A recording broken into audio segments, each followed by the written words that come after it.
Welcome back to another MOTOBOB video, and you join me in the studio again with two exceptional motorcycles from Triumph, the Tiger Sport 660 and the Trident 660. Both based upon the same engine, a similar chassis and a lot of shared components, yet the riding experience is really quite different. So if you're struggling with which one to buy, then this video is for you. We're going to go through the similarities, the differences, and at the end I'll tell you which kind of rider should buy each one.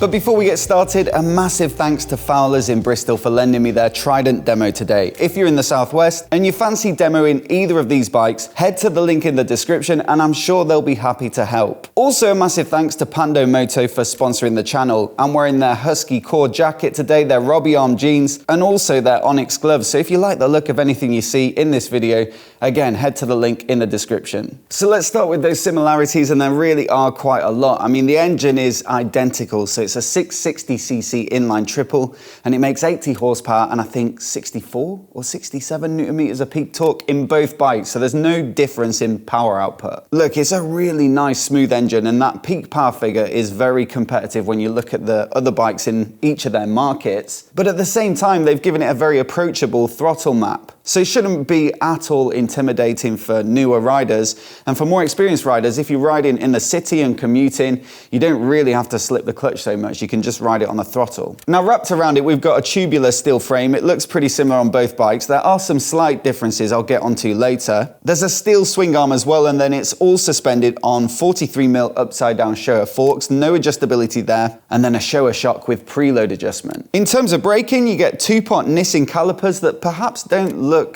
you know, like seriously high spec, but on 310mm discs and with braided hoses on both bikes, the braking performance is really quite good. 5-spoke cast aluminium wheels, and then excellent Michelin Road 5 tires, so brilliant all-round road tires. And then in the cockpit, you've got what looks like a slightly different dash. It's got a different surround on it, but in terms of functionality, it's identical. So you've got an inverted LCD screen at the top half for basic riding information, but in the bottom half, you've got a small color TFT. This opens up menus to edit some of the settings. You've got lots of trip displays, and also if you opt for the Bluetooth connectivity accessory on either bike, that opens up call handling, messages, media playback, so music and podcasts, and also turn-by-turn nav. Now the riding modes that I spoke about, you get rain and road on both bikes, and that affects traction control and also the throttle map. Obviously in rain mode, the traction control is keener to kick in, and you get a more gentle delivery of power from the throttle. TC is switchable as well, so if you want to do wheelies and burnouts, then you can switch it off and have at it. Also, we get full LED lighting all round, and the indicators have a self-cancelling feature, so you can just run them in normal mode or go into the menu, switch it on. A short press does 3 flashes for lane changes,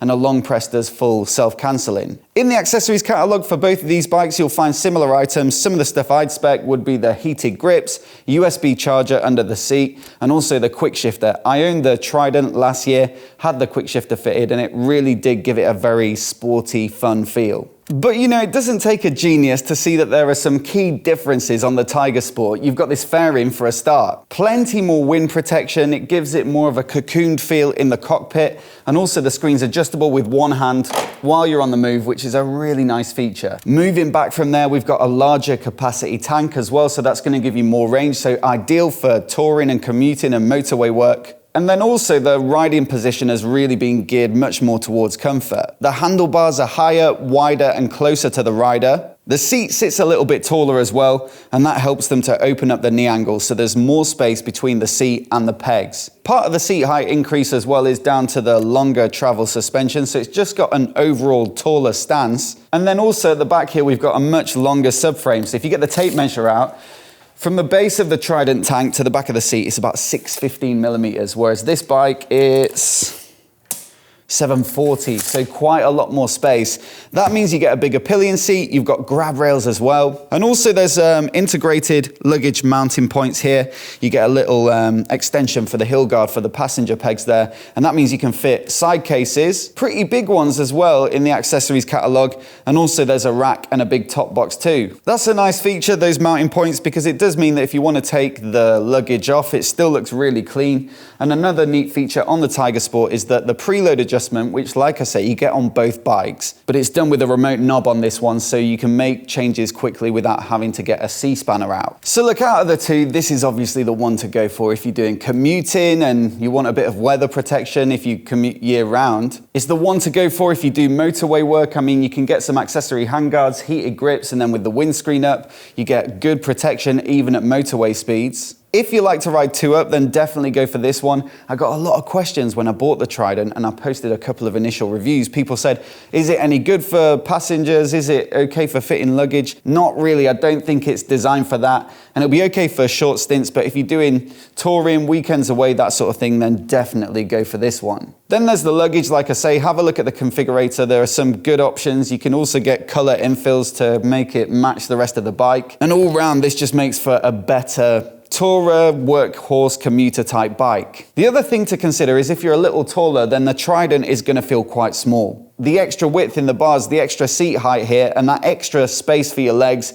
is going to make this feel much more comfortable for people around 6 foot. I'm 5'9" and I get on with both bikes equally well, but around that height, you probably get into the limit of what feels comfortable on the Trident. I've ridden this bike plenty this week, and then when I hopped on the Trident demo today, it was quite noticeable having your feet that little bit more tucked up. The other thing I'd say as well is that the Tiger perhaps gives you more of a sense of sportiness. If you push the windscreen down and then you're tucking in while you're going a little bit quicker, it just feels a bit more like a sports bike. But still, there are plenty of good reasons to go for the Trident. I mean, firstly, some people will prefer that naked bike feel. A bit of wind rushing past you can help to increase the sensation of speed. And also the looks as well. I mean, I think they're both great looking bikes, but this is a more modern, sporty design. But the Trident has a few more retro styling cues with the round headlight, the round dash, some little nods here back to the original Trident. And look, obviously styling is subjective. Some people will prefer the Tiger, some the Trident, but I can see why some customers might be drawn to this sort of semi-retro package. Now, of course, shorter riders are going to find this bike easier to get on with. There is a low seat accessory for the Tiger that takes it down to 810, but this is 805 as standard. So without having to add to the cost of the purchase, this is going to be the easiest one to get on with if you've got short legs. It is also a little bit lighter as well. So the bodywork, the bigger tank, the longer subframe, they all add a bit of mass to the Tiger. And if you're a newer rider who perhaps finds like low speed maneuvers a little bit tricky, again, this is probably going to feel a little more manageable and make the better choice. I'd also argue if you purely ride in town, like if you commute from out of town, definitely go for the Tiger. If you're riding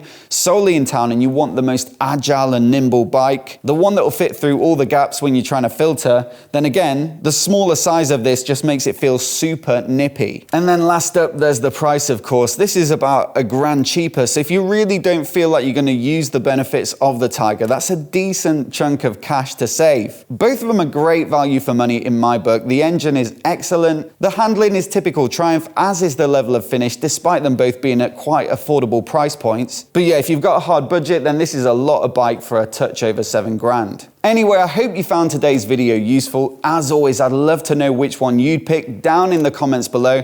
I'm sure there are some people who watch the channel that actually have bought a Trident or a Tiger Sport, so let me know why you picked yours. And if you're new here and you want to see more videos like this, hit subscribe and I'll see you next time.